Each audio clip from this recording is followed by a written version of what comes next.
All Gas, No Brakes podcast. It's been a minute. Just dropped the podcast today with Afros and Audio podcast. Fire interview with the founder of Afros and Audio podcast conference. Check that out. It's anywhere. Stream it anywhere.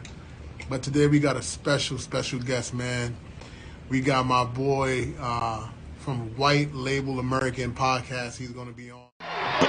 Hey, what's up, my brother? what's good? How you doing, sis? How you doing? Been a wild few days. Hey, thank you.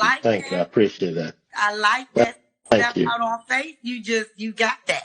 Hey, thank you. I'm honored. I'm honored. I love it. And tell everybody Sorry for where the. they can find you at, because you are just amazing. Before we even tell them all the amazing things you do, where can they find you? Well, thank you for having me. First of all, Yes. I have to adjust myself because I'm on the phone now. It's not computer, so seating is a little bit different. But you can find me at for Android users. I have my own app, so just go to your Google Play Store and download White Label American podcast, and you find all my socials there. Wow. And you listen to latest episodes. And go to www.whitelabelamerican.com, and you find everything there. I also have a Patreon, so if you want to get extra bonus content, there's also an extra podcast. If you love stuff like The Last of Us, Wakanda Forever, we immigrants have opinions, and we talk about more stuff. And yeah, if you don't want to get canceled, you can come talk over. We'll keep the juicy stuff over there, for those who pay.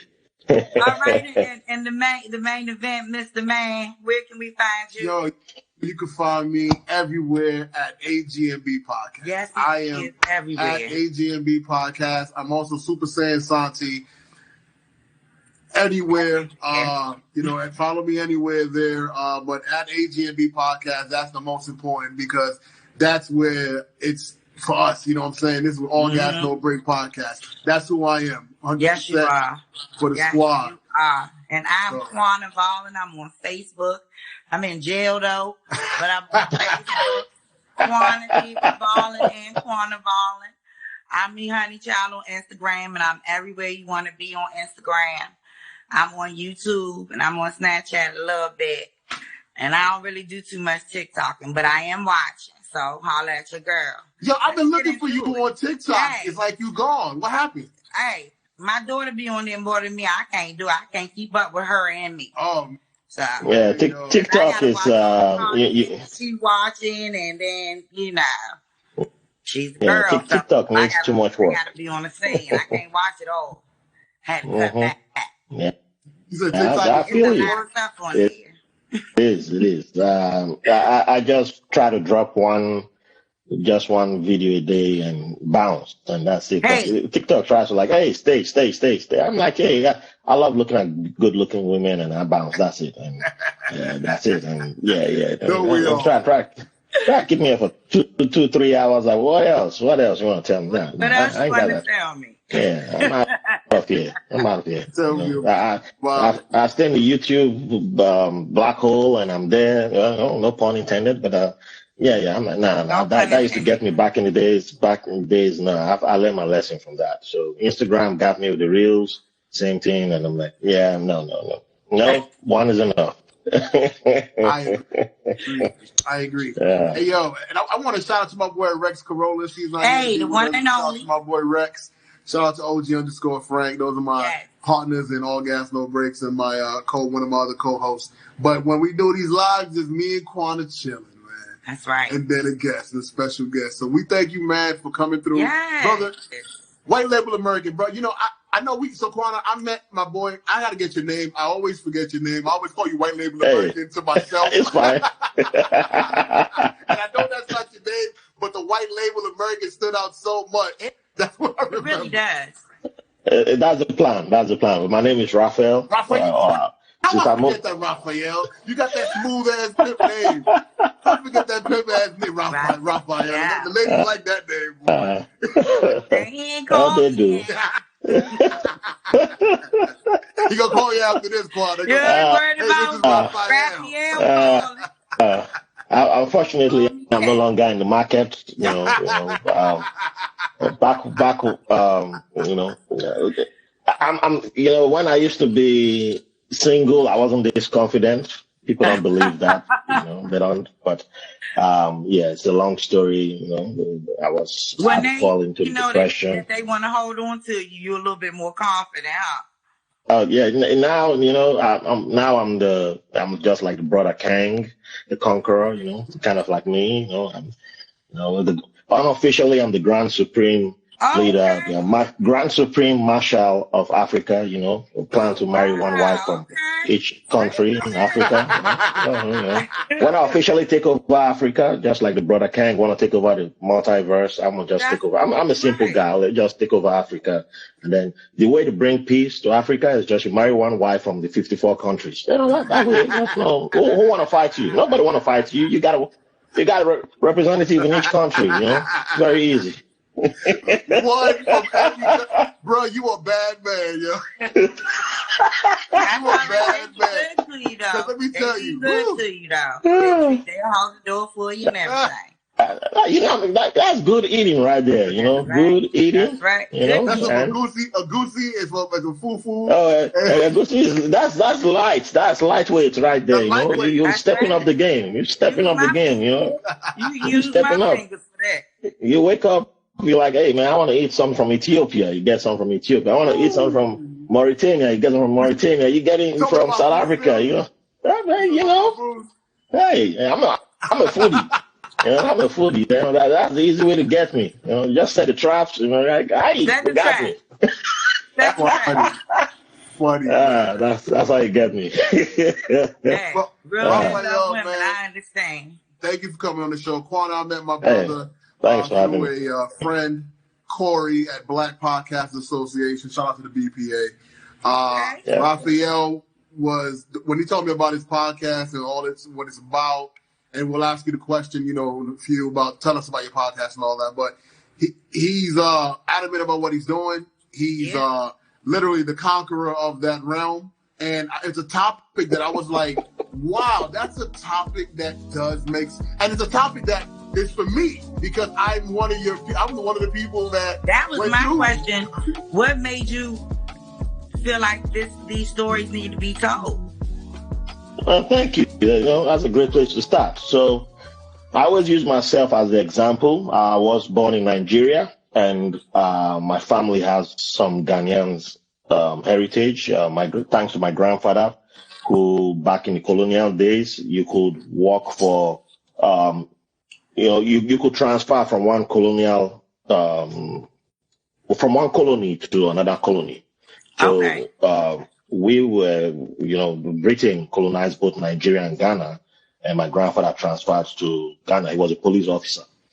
So he moved to Ghana, and being a Rolling Stone that he was, after my grandmother died, when she gave birth to my mom, he decided to, I don't know if he was tossing the coin, but by the time my grandfather died, which made sense.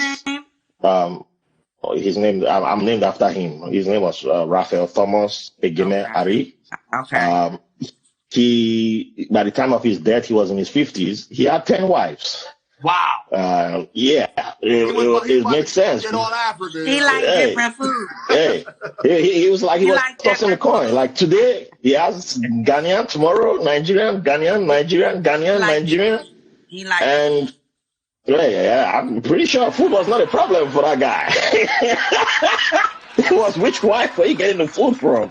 But, and thanks to, today, on the internet, you see a lot of, there's a lot of stories you get, which is one-sided, where it's like, oh, everybody is cool, it's black people back home. But like everybody, we fight. Everyone. Like everybody, we have stories where we don't like each other, we have beefs, and it didn't just start today. So my family is one of those where we suffered because of that.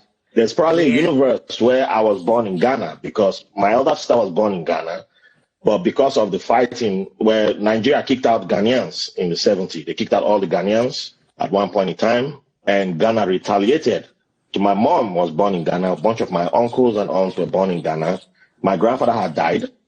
And when Ghana retaliated for the Nigerians, for the Ghanaians kicked out of Ghana, they now kicked out the Nigerians. So my uncles and aunts with my mom, who still identified as Nigerians, had to return to Nigeria. And that will now eventually lead to myself, my elder brother. My elder brother was born here, but in the future, I'll now be born in Nigeria. And that's how I now became Nigerian. So also, when my mom speaks today, and I've witnessed that multiple times, there are Ghanaians around who, when they hear my mom speaking, they're like, oh, it's so nice to see another Ghanaian. And I just, and my mom would be like, hell no, I'm not a Ghanaian, I'm Nigerian. And as a kid, you don't understand, why would this woman always be getting mad? Like, your accent is so beautiful and all that, you stand out. But there's a story behind all this. And families, we don't like talking about things, the secrets and all this. And it's artificial walls that we've been creating. Yeah. Because you now have the ones who identify as, oh, I'm Christian, my God is better than your God, my people are better than your people, and my tribe is better. Nigeria has about 300 ethnic groups. Most people in the US, right now Nigerian music is hot, but technically it's only Yoruba music you've been getting. You've not gotten Nigerian music. Can you please tell the people, because we went into about why you're doing it. Yeah. What is your podcast about, as you can incorporate this? Yes. So all this is part of the artificial walls that I'm trying to bring down, because there's so many things that connect us.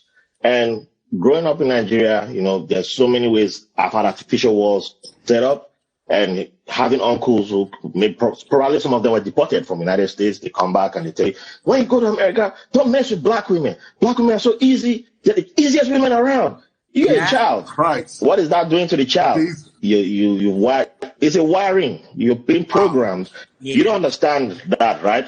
And eventually you become an adult, and then you start looking down on your fellow brethren here. When you arrive, you're like, man, I don't want to be friends with, I'm better than you already. You don't even understand but that's how you've been raised. Yeah. And a whole lot of us come here thinking that, we're better than you. And then when a white person says to you, you're not like these blacks. I like you. You're not like this. You're not like the other blacks. You're like, oh, yes, I'm not like them. That's cool. Yeah, I like that. It's a compliment to me, right? Yeah. But it's because you've been raised so many artificial walls that you don't even recognize when that person is being racist to you, because you're like, there's no racism in Nigeria. But guess what? I've suffered racism when I was 7 years old in Nigeria from neighbors who were from Israel. Exactly. But you don't have the word, you don't understand that there's racism, because everybody's like, it's cool. Yeah. So, but these artificial walls are dangerous because nobody wants to say it. Nobody wants to admit that it exists. But if we don't talk, how are we going to, know that it needs to be brought down? So that's why eventually, when I will now decide to start doing my podcast, you need to allow people from other cultures speak. How did you grow up? What was your favorite memories? What do you think we could really learn from each other? People just have to talk about, just how did you grow up? What was your experience like? Yeah. And I've had one of my sister-in-law. She's from southern China. She's in Germany. She's married. My wife's from Germany. And when she talks to me, it's like she grew up in Nigeria. She's talking about somewhere in Nigeria. And I'm like, but she's talking about China. And when I'm talking about my area in Nigeria, it's like I'm talking about our area in China. And there are some people I've met here from South Carolina, and they're talking to me, and I'm like, well, you guys do that too? You sound like me. But if I keep that same wiring that I grew up with without being willing to unwire myself, then I will just block you. Like, I don't need to listen to you. I don't need to hear anything you're saying. So if I don't allow somebody to come on my podcast and talk about their upbringing to where they are today, instead of doing the cool immigrant thing of, oh, this immigrant came to America with $1 and now they're a millionaire. Cool. Because that's the picture we get most of the time. Like, oh, the millionaire, like Elon Musk. Elon Musk and immigrants, but they're just like, oh, look at him, he's a billionaire, the richest man in the world. Yeah. And a lot of Africans they're like him. A lot of Africans, he's popular in Africa. That's what they're claiming. Yeah, he's African. Yeah. And I'm like, you did not mention his family. He's not a poor African, you know. But that's the point I try to tell people, like, you have to allow people who, it doesn't matter if the person is a janitor, it doesn't matter if the person is a CEO or an entrepreneur, but there are many of us who we have, the only people I don't bring on my platform are people who are like, I'm better than you because I was born in Africa, or I'm better than you because I was born in Brazil. No, I'm not interested in your story. I'm interested in people who are willing to grow, willing to share how they've gotten to where they are, but willing to bring artificial walls by sharing their stories, because I am willing to admit that it's a choice to grow, because there's some older people who still say the same thing they've been saying their whole life and it's never changed. I know many in my family. I still have people to be open and see ways differently. Yeah, I have people in my family who it's unfortunate, but the anti-blackness that we're raised in, I mean, the way we're taught about racism in school is that Martin Luther King fought for civil rights, and after his death, Civil Rights Act was passed, and yay, racism over. That's the kind of thing many of us got in school. Man. So it's like you come over here and then you're like, oh, then the language you start getting is why black people fighting, what are they protesting about is their fault. Many people have not left Nigeria, but that's the language. I'm talking to them online. I'm telling them, like, hey, man, we got it wrong. We were wrong. They're like, oh, because you've gone to America, you're siding with the black people. I'm like, I'm black. What are you talking about? So it's something that we have to, I'm telling them, like, look, I was wrong. I still remember being in church in, I think that was 1997. We were praying for George W. Bush to be the president, to win the election. That was a prayer point in the church I was attending. Wow. I'm no longer Christian, but this is how deep it goes. We identify with conservatives. It's a big thing because we're like, yeah, these people are more serious than black people. So black people are lazy. So it's a big thing. Yeah. Why is that so? Why does that get translated so well from such a distance? I think since colonialism, I think that was like the big shift, because if you look at history, people have always been interacting. The big shift was slavery, colonialism. And to me, to be honest, I don't think slavery was necessarily the biggest shift, but colonialism was the biggest of the shift. And by the end of colonialism,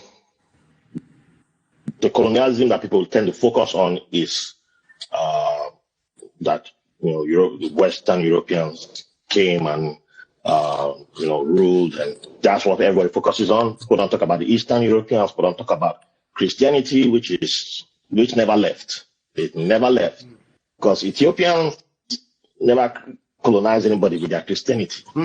Islam had always colonized, so it's still there, and the version of Islam that existed is not the same as exists today.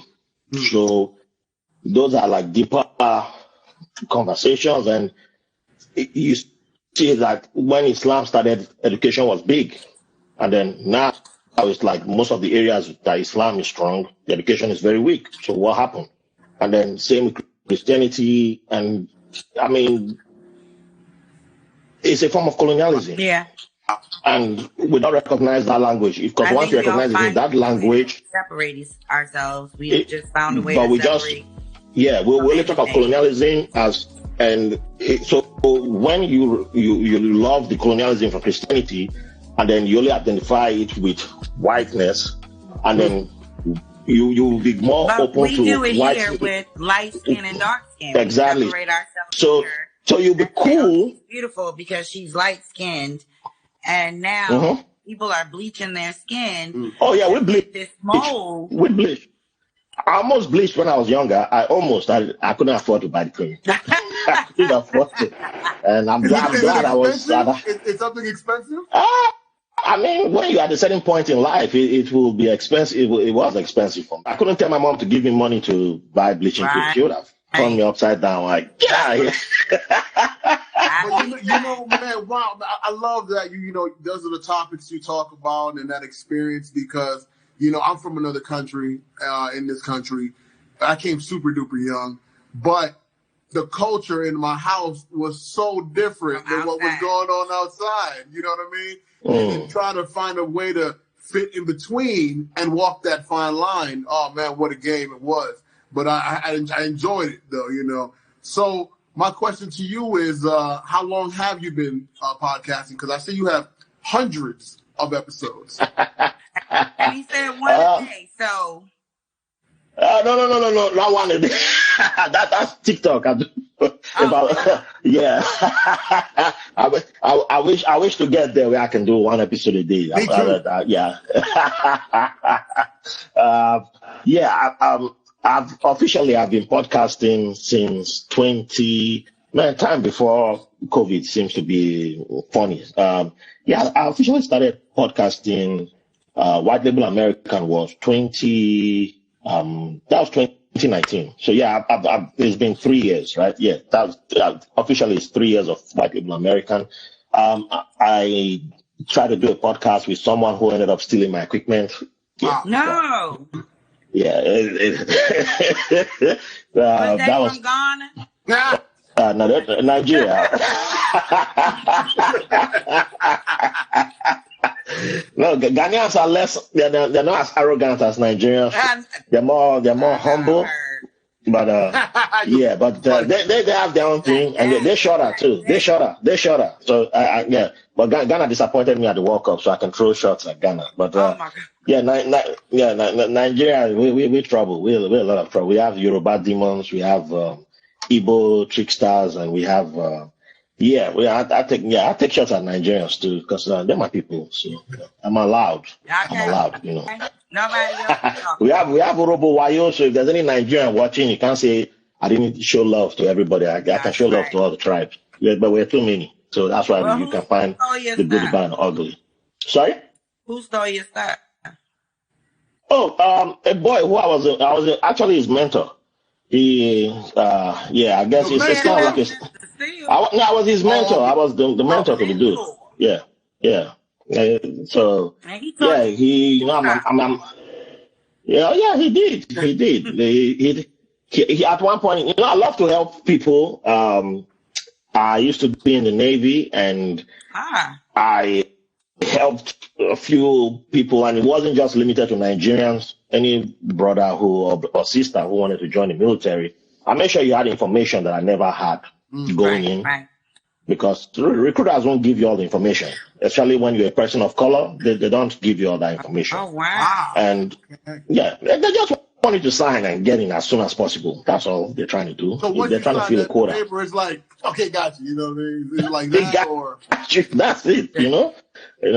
So I try to give you as much information as possible and make it as smooth sailing as possible for you. And this guy. Even up to the point that to show you how close we were when his child almost died, I was at the hospital with him and his family. And in the end, this guy stole all the equipment because I didn't know anything about podcast. I knew podcasting, but I didn't know anything about podcasting. But after I got out of Navy, I'd fallen into depression. I was in a dark place, and I was living in Texas then. And then I decided to move to New York to come for school. And when I came to New York, that's when I finally decided to embrace mental health, and I went for help. And the VA helped me, hook me up with some therapists, and I started getting help, and that's how I started turning into the person that you meet today, being more open and being more upfront. And because even my therapist said that you're not the type who's more withdrawn. You like I wasn't talking to people. So that's beautiful. Yeah. Of you to go and get help and say, this is not who I want to be. And then to get help in New York is really serious because there's a lot of... Yeah, and unfortunately, he took advantage of that because he met me at the right time. I was like, let me start embracing new stuff. And he was like, bro, I think you'll be the best person to start a podcast with. And that was like 2016. And I was like, I've heard of podcasts because in 2010, someone actually put me on her podcast. But I was so insecure in myself, and the anti-blackness thing was really strong then, but I didn't know it was anti-blackness, and I was so afraid. But I spoke on her podcast and I was like, never will I touch this again. So I went far away from podcasting. Can't believe you said never, because Quan, he's all in. Hey. But people have been telling me to do stuff. People have been telling me to do stuff. Even in Nigeria, before I came here, people, I had an uncle try to put me on the radio, on a sports radio program. And I was like, woo, the day I ran away. I disappeared. And I think, I'm not religious. I don't practice any faith, but, but I still believe in destiny. I believe in, I believe sometimes life pushes you in a certain direction. Absolutely. And so back in Nigeria, the way we have our newspaper stand, it's more, the guys who sell newspapers that have a stationary stand is just a table with all the newspapers on it. And you come there, if you don't have money you can't afford the newspaper, you just give the guy a few change. Like, hey, can I read 2 or 3 papers? And the guy will be like, sure. But, and if you're a regular guy, he knows you, he'll be like, yeah, just read 2 or 3. And just from that, there are other men, mostly men, who come there, and before you know, it's just like a barber shop, but it's at a newspaper stand. If the weather's nice, then we start debating over politics and stuff. And I used to be like the youngest person who will go there, and they'll be like, who's this small boy? Who's this small boy? No stuff, man. This small boy. Who are you? And when older men be paying respect and listening to you, the small boy back then, because I was way younger then, I just turned 40, they'll be like, there was people were listening to my voice. They were paying, there was respect then, because we're a society that goes by age. Right. I didn't understand the power of that. I did not understand that my voice meant something. Right. It took a long time for me to even realize that there was power in my voice. Other people were seeing it. Other people were telling me, hey, you should try. Do you have a YouTube channel? I said, you what? Hell no. Who wants to look at me? Nobody. Why I do YouTube? People ask, do you have a blog? Somebody who had never met me before offered me, she saw me fighting on Facebook or some other sports website. I said, come write on my website. And that's how I started writing on my website for free. Wow. A sports journalist, by the way. I wrote for our website for a few months before I got deployed to the Middle East. But I was just writing about soccer. And that's how I made some friends who I still have in New York. Before I moved to New York, they were just like reading man, dude, I love your opinions. When are you going to write about soccer again? I'm like, why you all like my stuff? But writing or talking, there was something there, but I was the last person to recognize that I had. So you had a calling. It was a calling, yeah. And even if you tried to run from it, it pushed you to it. Yeah. Our show is about entrepreneurship. All gas, no breaks podcast. All day. All gas, no break. We don't stop. We don't take breaks, because you feel like, even with this podcasting, for me, this wasn't a choice for me, but I kept hearing this thing in my head, like, yo, don't quit on this. No. Telling you, don't quit on this one. This is it. And I was blessed to have people like Rex Quanda come here, and then also meeting with the BPA and you. So I understand exactly what you're saying. I thank you for sharing that feeling with the people, because absolutely, that's real. And I feel like and really my goal too is the youth to hear this. I got two young boys. I want them to hear when I'm gone. I left this for you to be motivated. So, and these are the people that motivated me, because I spoke to them. I took my time out to speak to them, so they were motivated me. So, man, I appreciate that. Can you tell us, what does white label American mean to you? Oh, sure. White label American is my official interpretation of who an American is in my own way. So when I was a kid, the picture of American or immigrant was usually a heterosexual couple, tended to be white, that I saw in the media with 2 children, mostly 2 children, with a picket fence, and, in corporate America. And it took me a while to realize that that's just one version of who an American is. American doesn't have to be just white couple or white heterosexual couple. It can be anybody. And it can be someone from Alaska. It can be a Native American from Alaska. Just as it can be a black person from Gulagichi from South Carolina. And it can be someone like me, born in Nigeria, born and raised in Nigeria, who migrated here, joined the Navy, and is now a veteran with disabilities. But now a dad in Brooklyn. This, moving on. Growing up here, I never heard anything great about Africa. It wasn't the place to go or somewhere to see, or you wouldn't even know that Egypt was over there if you didn't pay attention, because it wasn't somewhere fascinating. And it was like everyone there is poor. No one has anything. They're peeing in a hole in the ground, and they live behind a bush. It was never something to memorialize. And growing up as a black girl, they would say, African booty scratcher, African. It was a bad thing. And they made it a bad thing all the way up until you realize that's where I'm from. And that's where the slaves came from. And this is where I come from. And if they wouldn't have took me from there, it probably would have been more of us to remain kings and queens. And, they didn't take slaves. They took doctors and mothers and elders that could have been there making it an amazing place. And then they went back and stripped it. And I know you say Germany and France. My last name is German. So I'm pretty sure if I go back, I know a few of my cousins have, I'm going to find out some stuff about myself. But people don't want to go back. They're scared of going back because they go to slavery and they stop there. But that's not where we began. Yeah. Slavery is not the beginning. And exactly. I'm going to take my... I'm going to take my ancestry test this year because I know a Nigerian who... We should all take one. Yeah, we should. Everybody should. I'm not giving no one my DNA. I'm sorry. I'm just not. I understand that concern, but for me to get my visa to come here, I already took the DNA test, so they already got it if they want it. I want them to look through them files. Take your time. So what I've been doing is I've been talking to my relatives.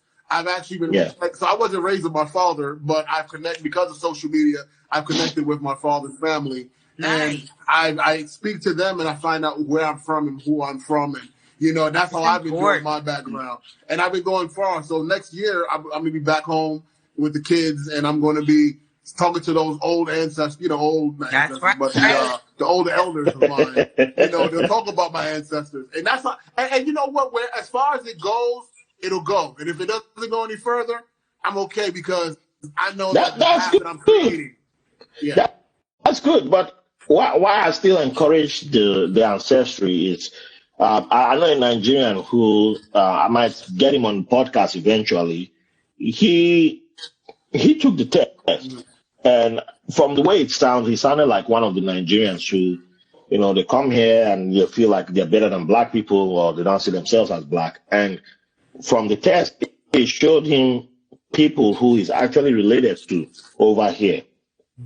And that was like he is now like, oh man, I identify now with black problems here. And I was like, oh, this is the first time I've seen a Nigerian who does their reasoning for... So it took that while, Because I've had a cousin who actually fought with me. I think for me, when I started becoming black here was after Trayvon Martin died. Like, I didn't actually even celebrate when Obama was elected because I didn't even understand the what's the word I'm looking for? Like, I just came out of basic training when Obama got elected, and I remember black sailors jumping at boot camp, but I remember white sailors, not all the white sailors were jumping. When I didn't understand the magnitude of that. And I was to me, I was just like, just another day. I don't want to get into that. To me, it didn't feel big, but by the time Trayvon Martin was murdered, I don't know what sparked, something switched off in me, and I wrote a long thread on Facebook. Like, how can people be both sides in this? Like, what is the both? How can you be defending a guy who murdered a teenager?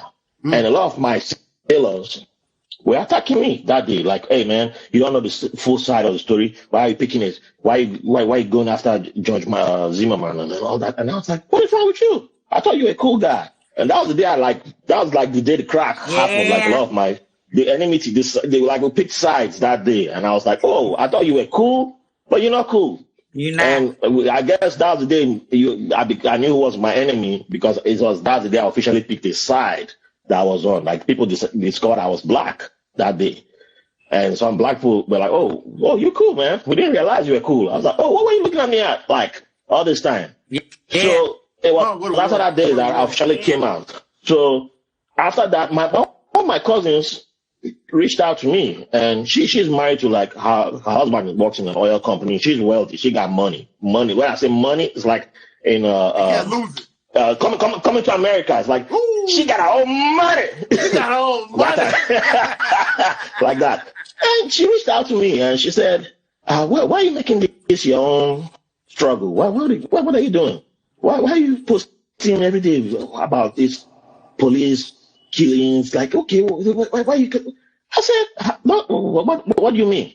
She said, well, I get it. It's not good that police is killing these people, but stop writing about them. Stop calling the police names or stuff. I said, okay, but it's my Facebook, right? I can write what I want. And then almost like 6 months later, a Nigerian American gets killed by police in Atlanta or Georgia, Atlanta area. Guess who's tagging me on the post? That same cousin. Raph, why are you not talking about this? I don't have a podcast then. I'm not anybody. I don't have any, I'm not, but it's just ordinary posting I'm doing on my Facebook. My cousin now is asking me, why am I not posting about this Nigerian? We need Nigerians, all Nigerians, come on, talk about this, call the police to order. And I said, so what is this now? Is it a black person the police killed? Yeah. Because you are now concerned when a Nigerian American gets killed. But you said we shouldn't talk about it when black people are being killed. Do you see what I'm seeing now? Raphael, let me tell you something, brother. So it's part of what I deal with. I appreciate what you do, man. I'm turning point. Happy birthday. Thank you for your service. Hey. You know what I'm saying? It's your birthday? It's not my birthday, but I take the birthday. Okay. My birthday is in May. Okay, I think you said it came up. It's coming up. Okay. I got a birthday. Yeah, but hey, awesome. So is she May 17th? You're a Taurus. You're a Taurus. Hey, Taurus. That's why I love. Hey, you know, you can tell. My wife is a Taurus, so I know. May 5th. Ooh. Oh. He's a Taurus. Hey. Love Taurus, though. I love them. Hey, we are awesome. You can't do without us. No, you can't. The plight you're taking on, man, and the way you're getting foreigners to give out their experience and how they think is dope. You're taking on a hell of a plight, man. So, like, what do you actually want to accomplish from podcasting? Like, how would you know if you don't feel like you're at success? But what makes you know, like, hey, I'm successful at what I'm doing? Oh, that's a big question. Well, there's two ways I look at it. One, I've already achieved it, which is at the end of every interview, there's this smile that I can't even describe that's on every guest's face, especially those who have never had the opportunity to share their story. I've never had the opportunity to talk about their journey. Like the episode I just released yesterday, I always release episodes on Wednesday. The gentleman I had, he actually met Nelson Mandela when he was a teenager in South Africa. I was like, I'm so glad I shook your hand. Let me shake your hand again. Right, let me shake it again. I'm not sure I'm washing this hand for the rest. I shook my hand. But that was the first time he shared his story. And that smile, you can never take that smile away from that person. Because they finally shared their story, and now people know their story. I've had somebody talk about, and this is going to go dark a little bit, and I'm sorry if it's a trigger. Okay. The person lost his first wife. She took her life when he was in the house. He was taking a shower. And she took her life while he was in the house. And I had to stop recording when he mentioned it. I was like, do you want to continue talking about this? Because I'm not the type who's just for clout. Say, okay, good. No, Keep going. You're a human being. You're a human being. I recognize that. And he said, I want to talk about this. So if someone is going through what I went through and they hear this, they will know that there's a light at the end of the tunnel. So I would like to talk about this. And I've never spoken about this. He doesn't have social media. So he's like, yes, let me put this out there. I've had a guest who, as at when he came on the podcast, he was 85. He was in India. I don't know if you saw Miss Marvel. I don't know if you watched Miss Marvel on Disney. Yeah, I've seen Miss Marvel. Yeah. So you saw the partition of India between India and Pakistan. He witnessed it. He was a child when that happened. And he talks about it on the podcast. He was like 12 years old. And when he's talking, it's like you're watching history happen. It's like National Geographic happen. And I'm like, this man has been through history. And then he moves to India, to the UK in 1963. And then UK bans Indians from coming to the UK. There's a visa ban. And he talks about witnessing that. I'm like, damn, man, this is like, you can't describe that. So yeah, it's unbeatable. So that's a success that I can't even quantify because I got somebody to open up, and people pay money for people to get those type of stories out, and someone chose to share that story with me on my platform out of the goodness of their heart. So I always appreciate that. Because that is something like we have Florida today trying to ban African American studies. We have people trying to kill such stories from being put out there. So it's important for these stories to be collected and to be heard and be told. And like the gentleman who shared the Indian story, surviving India's partition, he'll be gone in the next 20 years. So that part of him will always be alive forever. So that is a success for me. The other part of the success for me is that the main goal of the podcast is to bring down artificial walls. And I've had people write to me saying, oh, I never realized that people in Zambia have a culture similar to mine. I only thought we are the only ones in the world that exist. I'm like, you're not the only person in the world. I mean, I remember someone who came on the podcast, and when he was leaving, I told him, oh, I'm going to interview a gentleman who shares the same first name with him. And it's like, I know that guy. He's from my country, right? I said, no, he's from Ghana. I said, no. He started arguing with me. I was like, I know him pretty well. When I told the gentleman when he came on the show, he was like, well, my mom's tribe actually migrated from that guy's country. Like if you go back in history, my mom's tribe came from that guy's country. So maybe there's something there, but I'm not really, I wasn't born in that, because that guy's country is in East Africa. Yeah. I was born in Ghana. Yeah. And that was the first time I was aware of the tribe migrating. People will just say you're from Africa and that's it. And y'all have different languages and different communications and different ways y'all do things, and people just try to put you in one box. People don't recognize there's a diversity. Right. So that's what I'm 3,000 languages. Like, well, last thing I would say, like Nigeria, everybody assumes all Nigerians are black.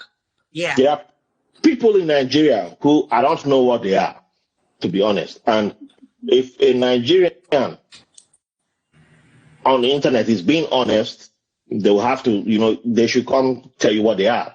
Yeah. But if you see these people, they have blue eyes. Some have blue eyes.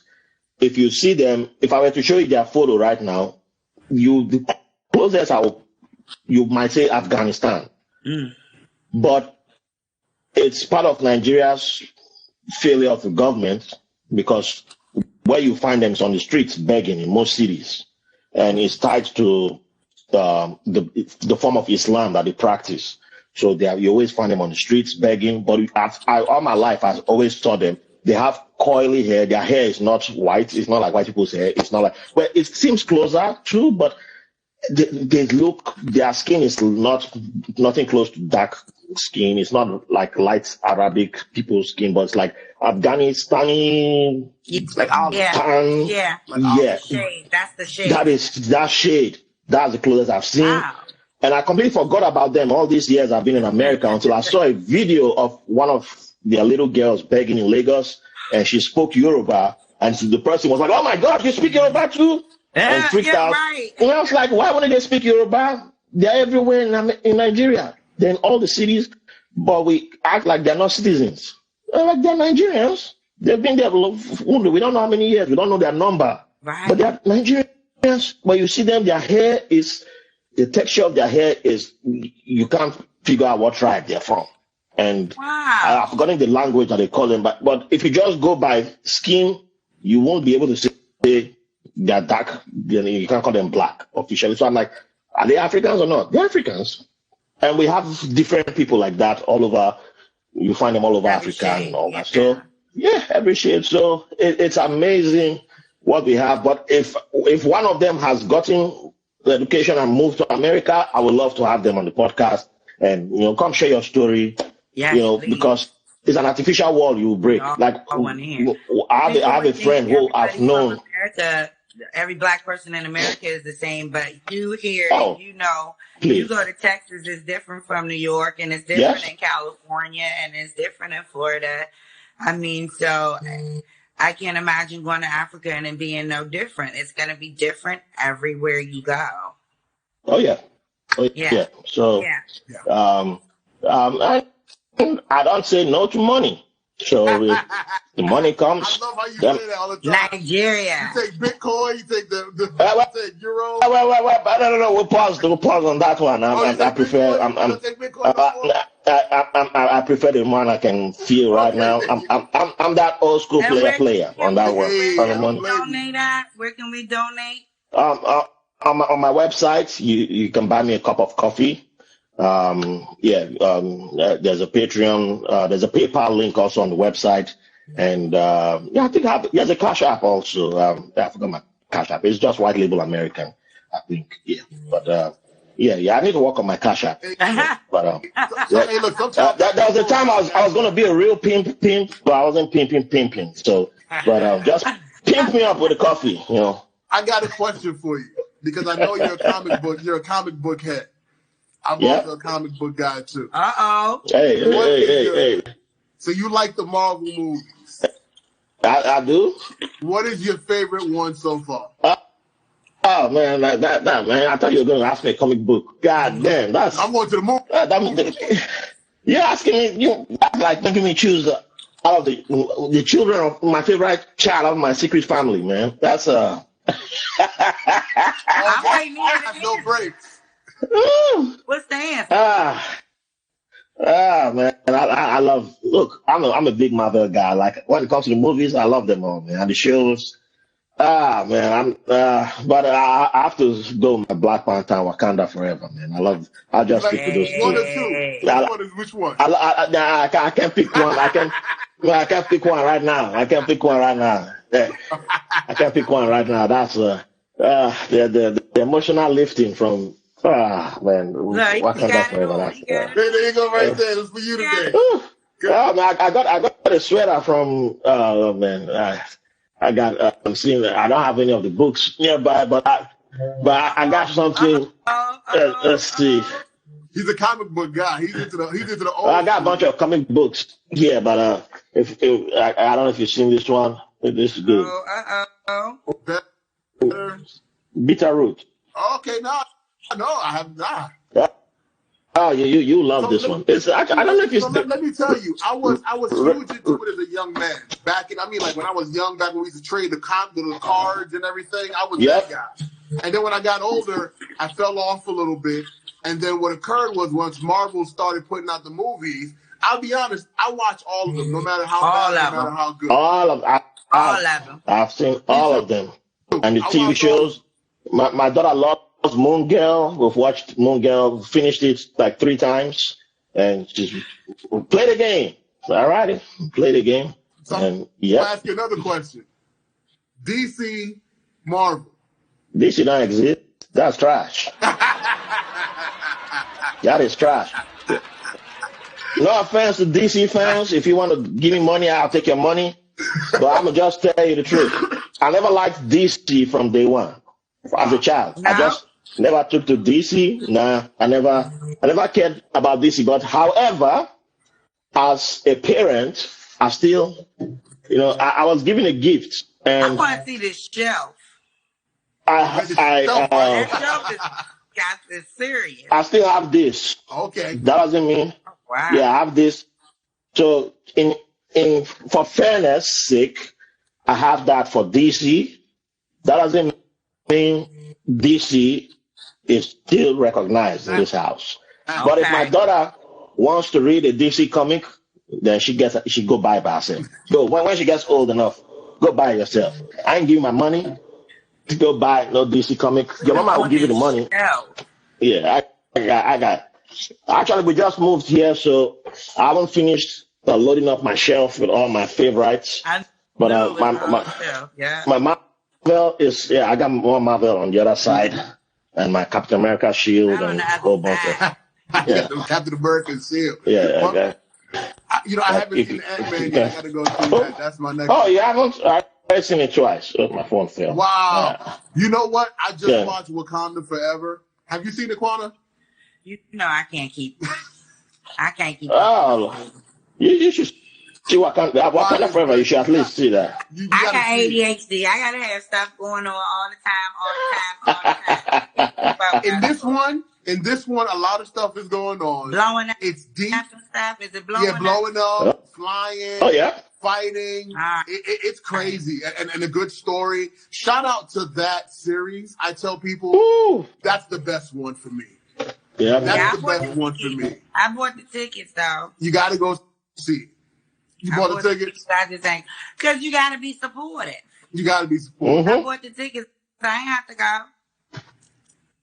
So, Quana, you got to meet my boy Raphael, man. It's been a pleasure meeting him. I know he's super exciting every time I'm around him. He just look at this shelf. Look at this shelf. Look at that shelf. It's crazy. Look. You got to put that shelf behind you when you podcast. Yeah. Yeah. The old place, I could do that. Here it's I have to rearrange the whole place again. And I'm too lazy. Again. You're not doing that again. He said again. Yeah, I already got the Cowboy Bebop and Samurai Champloo posters over there. That's enough. And my drums. I love Afro Samurai was my joint. That's my. Oh yeah, I need to get. I don't have Afro Samurai. I need to get that one. Great. Quana, that's Samuel Jackson anime. Samuel Jackson. Oh really? I say he everybody. If you watch that one, you'll love it. Really? Yeah. Yeah, you love it. Yeah. Great. No, it's a classic. A classic. That's a classic. Classic right there. Classic. Yeah. It's a classic. Quana, you got to be my boy. Do you have any questions for my man over here? I do. I just got a quick question. Yes, please. If you have the financial power, what would be the first thing you would change to make it easier to come to America? Is there a block there? Is there something there that could have been done better to make the transition easier instead of just being dropped? Hey, man, I was like, Mark Zuckerberg can't handle the truth. Mark Zuckerberg can't handle the truth. So all this chocolate on the screen, all this chocolatey goodness. You don't want that question answered. Boy, let's get. Can you answer that question quickly, boy? I want to Oh wait. Oh. No, my phone did that. Don't worry about that. Okay, yeah. All right. What would you change? Oh yeah. What would you change? You might breaking it down again for me because the way I understand the coming over here is a little bit what would you different. change about the transition coming into America? Do you feel like falling on your butt and just jumping out there was the best way, or do you feel like there would have been something that could have been better in your transition to coming to America? Oh, so like for me personally, right? Oh, okay, I get it now. Well, because if it comes to if I were in the higher economic class, that's what I said. If you had the financial power, what would you change about your transition? It's a risky question. It's a risky answer to give because I don't think I would have still had the knowledge. You wouldn't.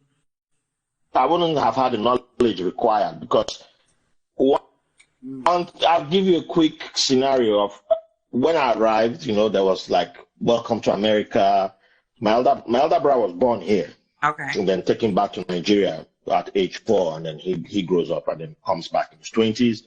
And then about 11 years later, I arrived here. 15 years later, I arrived to join him and my mom. And so I stay with my mom, but my brother comes to take me to DC, takes me around, and the first time I see a homeless person in DC, homeless, I didn't know it was a homeless person. Like, hey brother, can I get a stick? I'm like, like, you got $1? I'm like, I just came from Nigeria. I'm like, it's like, can you help me out? I'm like, oh, I don't have anything on me. I'm explaining myself. Yeah. And my brother, I think it was around Union Circle, Union Square in DC. Union Station. My brother already walked away and he was like, what are you doing? I'm like, oh, I was just, this nice gentleman here needed help. So I was like talking to him, trying to let him know. He's like, how many of them are you going to talk to today? I was like, what do you mean, how many of them? I didn't realize there were a lot of homeless people in DC because I never seen that image before. It's you know? all rich people in DC, right? Yeah, it's all rich people in America. That's money falls from the trees. That's what we're told. So that is not, and I'm not rich. So that's the mindset I already came with. So imagine if I was rich. Yeah, I'm. You wouldn't make it off the street. You would have cured homeless. Who are you talking? Get away from me, man. What are you talking to?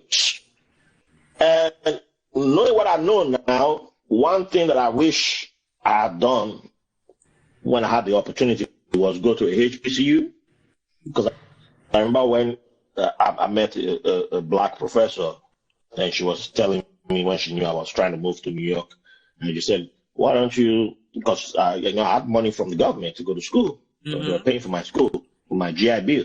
And she was like, why don't you take that to your HBCU? I was like, I lived in Nigeria. I was around black people. Well, I want to go to school around more black people. Nah, I'm tired of seeing black people.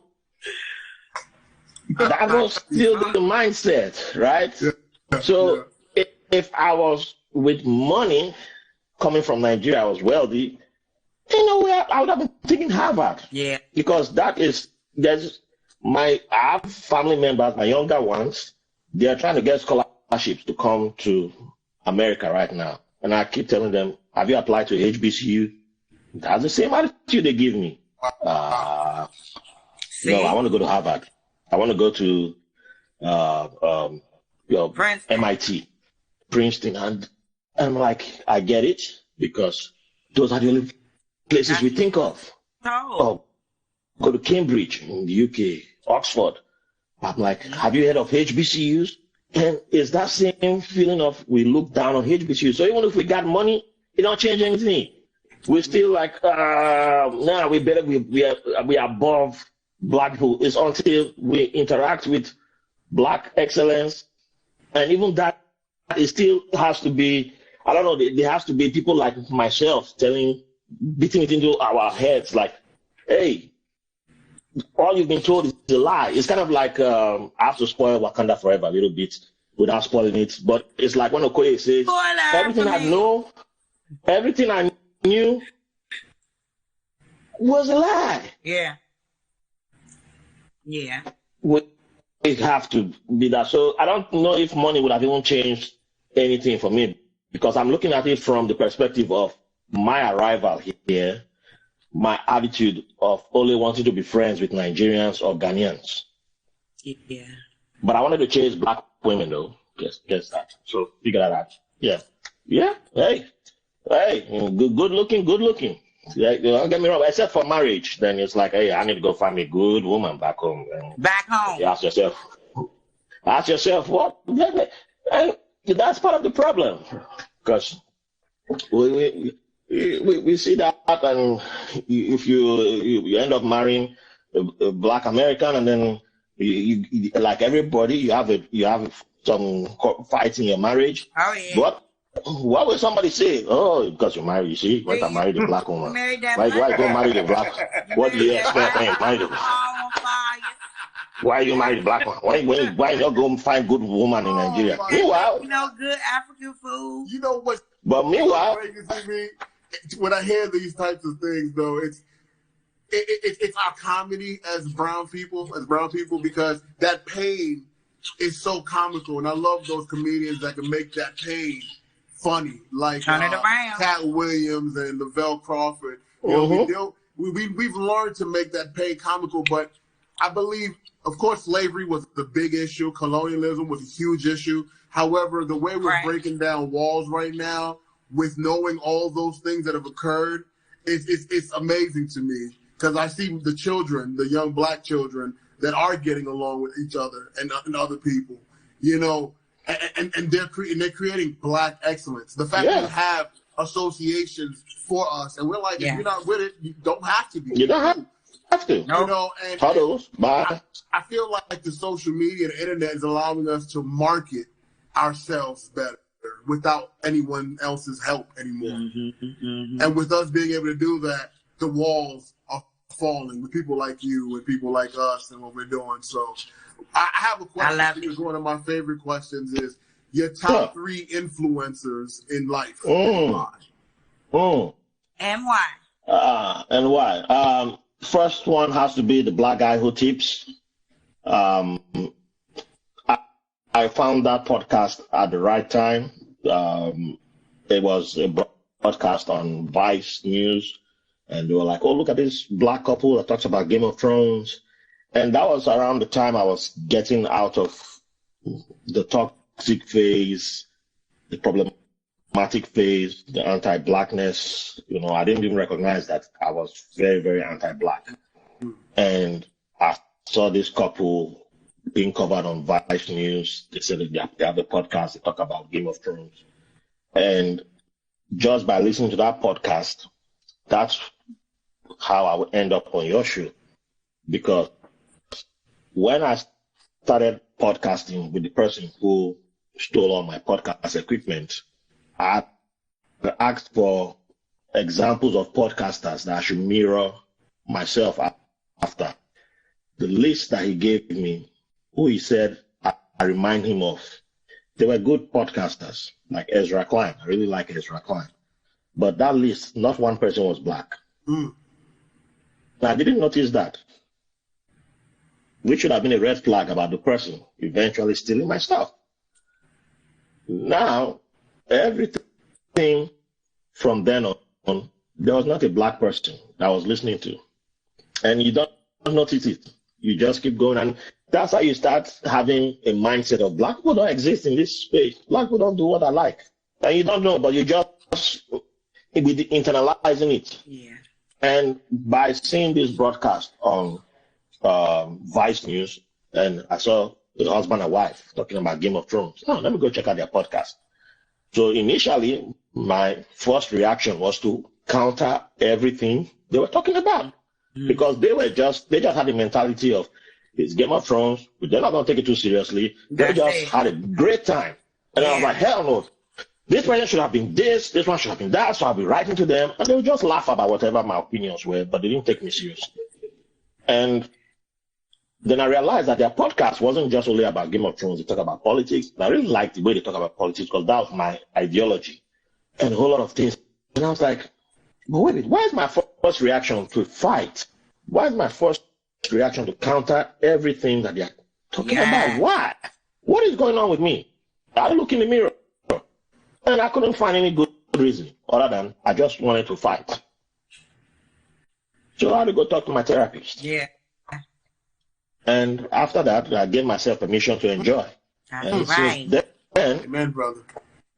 I just started enjoying life. And by listening to the black guy who tips, I saw somebody who I wanted to like really mirror, or like the way this husband and wife communicate, the way they approach life and the way they approach podcasting, the way they approach their opinions on life. I was just like, this, and they're from the South. I was like, this is like my king. And I was one of those. Yeah, so that's one. But they opened me up to other podcasters that I was like, wow. And also, they don't have to be podcasters. Oh yeah, but free influence. Trevor Noah will have to be the second one because although he's a light-skinned brother, we got to show some light-skinned brother some love, Them light skin, I call it LSE, light skin energy. LSE, light skin energy. Them light skin energy people, when they do that switch, they can go too far sometimes. But Trevor Noah is that he's a great interviewer. He knows how to keep it. Shout out to Trevor Noah. I give him his props. He got an afro that makes me jealous sometimes because I used to have an afro back in the days. But I love Trevor Noah. And why? Who like the and why? Well, I think I've mentioned it. He's African. He speaks languages that I think I can speak in my head, and he is a great interviewer. The way he speaks Kosa. I can't even pronounce it properly. Kosa. Like that's one of the languages. He speaks like 5, 6, 7 languages. So that guy is he's way up there, man. I'll be there. Know that.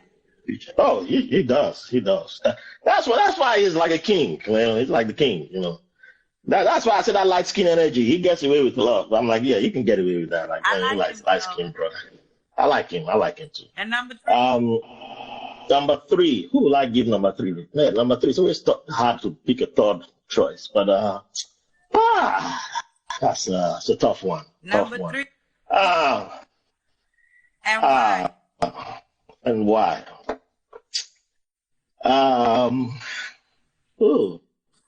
You can always choose yourself. Oh yeah, I can choose myself. I love myself a lot, as a conqueror. That's a big deal. Yeah, I do love myself, but I love to show love to the women, and we back at square one, y'all. Yeah. Giving it to the women again. I hope. Hey, I'm a woman's man. That's right. I love Raphael. That's why I love summertime. That's why I love summertime because I'm just like, I love women. I ain't gonna lie. All that, Yeah. But you know what? Yeah, I love my wife, my daughter. They inspire me. There's my female, my last boss in the Navy. My favorite bosses in the Navy were women. I call her my Navy mama. She was Haitian descent, and I never appreciated that woman while I was in the Navy. So she's someone that I'm very grateful because it was the anti-blackness back then. So I didn't even understand why I was fighting her.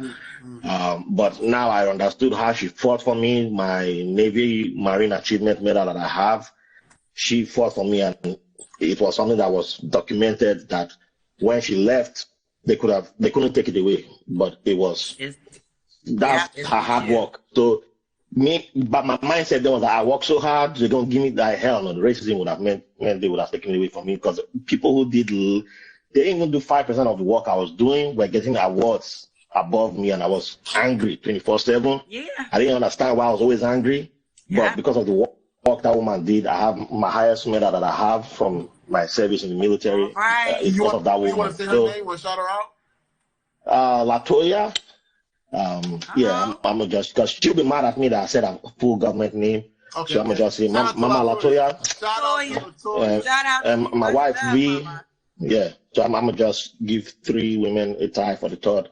And my daughter, who's about to start her own podcast, she's 4 years old, Wow. but she's been demanding a podcast because she knows that podcast. So them damn 4-year-old kids, they're too much, man. They're too much. They smart now, so. They're too smart. She said I'm from Talokan. I'm not even from Wakanda anymore. She watched Wakanda forever. So Man. she kicked me out. I got 2 boys. I got 2 boys, man. One is 2, the other one's 6 months, man. And they can't even. You still got time. Yet. Like they're not speaking like I can understand what they're saying, but boy, what they are telling me and what they are doing, wearing me out. I'm telling you, and there's more to come, baby. More to come. I told a young man yesterday. I said, "Man, this is some real manhood shit here." It really is. It is serious business. If you thought you was the man or a man, a child will make you understand. You better humble you. Boy, you better be the man. They'll humble you. Today, tomorrow, yesterday, don't back down. And not to knock any of the moms. My mom's a single mom. It makes me also go, how did she do this? And I've been doing Salute to her. Salute to single mom. all Rest in peace to my mom as well. Yeah. I've been doing They're the number 4. They're my number 4 right there. I got number 4. I got 4 and I'm a grandmother. So No. Salute to you. Shout out you out there. Yeah. I'll take a shower when I get a chance. Hey. Respect. I know what you're talking about. Respect right there. Respect. Raphael, man, thank you for coming on the show. Thank you for being so honest. And being honest is what I love about you too. Is how I also gauge, our success and where we're going. But I'm also gonna keep it 100% with you. We are all about getting financial gain, man. I want this to be blessed upon all of us. We all be able to do this 24/7 and keep providing this good content. And I love the information that we're getting, from these new reports that are coming out that Black podcasters are being listened to and all that. I just hope that they increase the sample size a little bit more. Bigger. But I do, get them bigger. And, however, I knew we were listening and I knew we had to be listened to. And I love that we're turning off whatever media they've been sending because they've been mass marketing artificial walls. Artificial, man. That's BS they've been doing. I love that. And please tell everyone where they can find you again. Oh, yes, please. www.whitelabelamerican.com. You find all the socials over there. If you have an Android phone, go to your Google Play Store. You find my app there, whitelabelamerican.com. And if you want to go extra and support, join on Patreon. We have a bonus, all the bonus contents are there. We have an extra podcast over there where we talk about movies, shows, The Last of Us. We've been talking about The Last of Us. I have to go upload the latest 2 episodes on there. And we have Wakanda Forever. I have to upload that. You people, we're going to talk about more movies and everything. And we have extra gossip that we do before the podcast gets recorded. So it's all on Patreon. And there's a whole lot of good stuff. And even my daughter might have her podcast up there first before we put it out. We're going to keep that. We're going to keep that when she start that. Oh, she already started. She's ready to talk about Moon Girl. So I think that will be her first. Yeah. Either Moon Girl or Miss Marvel. Yeah, I already got her. I think she's going to use this. She said she wants to use this, so I think I'll give her that to test run. She already knows all the equipment, even more than I do. So, yeah, I'm old. And you know what? She's not going to steal it from me. She's not going to steal it. Hey, yo, Raphael, I also want to tell you another thing, man. Thank you for all the comments you posted on the page. I love reading your comments. Please. I mean, I know if I got Raphael to say something, I know it was a good one. It was a good one. Oh, it please. was a good one. Please, you guys do great. Sometimes the algorithms, I don't know. Sometimes it shows me, sometimes won't show me for days. But anytime I see it, I pause and I know I'm just gonna be like, God, where you guys find videos from? Shout out to Quana, man. Shout out to my girl Quana. You do great, man. You do great stuff, yo. And I'm like, I gotta find a video to be something that she just put out there. So I feel like for me, she's a great competition. Cause she be finding some outrageous stuff, and I'm like, I gotta find something crazier than that. That's gonna be tough. We keep it going. Keep it going. And another thing I like to do is I like that we keep it brown. You know what I'm saying? Yeah. I feel like the way the artificial walls are is it's the other way. So when you come here, it's our way. You can be comfortable. Everyone else. You're at home. Yes. You're at home. You home. Yeah. You're at home with us. You might get cussed out. Then you can laugh. Then you can see some good food. Then you can see somebody act crazy. But it's all love. That's right. All love, no drama. That's right. All gas, no breaks. And that's where you can find me. I'm everywhere. I'm in jail in a lot of places right now. But we need to get a lawyer to come bail you. Gas, no breaks. Because we try to stay out of jail over there. But all the rest of them is locked up right now. But I love y'all. And I see y'all next time. And who's the man with the plane? Yo, Super Santi. Follow me anywhere. Follow me at AGNB Podcast. Keep subscribing. Keep tuning in. I'm going to put the Cash App up here. Put my man Raphael Harry up here. Big love to Rex. Shout out to Rex Corollas. Shout out to OG_Frank. Shout out to White Label American. We're going to have more podcasters on here. Keep tuning in. Keep subscribing. Go to the YouTube. If you're on YouTube, at AGNB Podcast. Yes, I'm on YouTube too. Find us. Yeah. My man White Label American, he's also there as well. Keep tuning in to us Black content creators. We doing our thing. That's right. You guys. All right. Respect. Thank you, Raphael. Good night.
That was a fantastic question from Quana, and all of a sudden,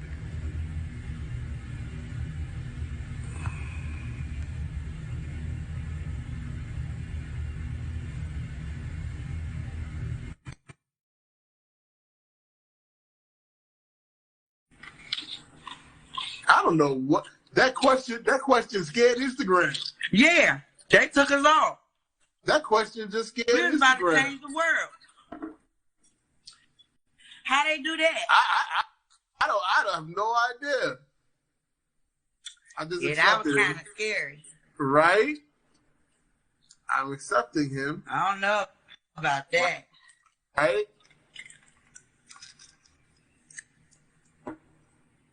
I don't know about that. I know you didn't do it. Now you know I didn't do it. That Jay just said click. So I'm hitting accept from him. Hopefully he got it.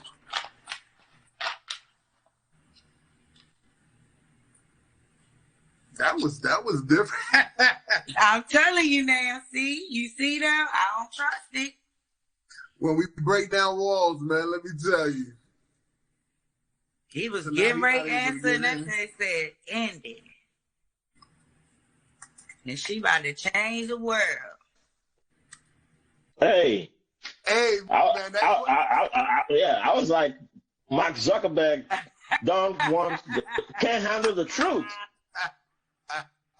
Mark Zuckerberg can't handle the truth. So all this chocolate on the screen, all this chocolatey goodness. You know what?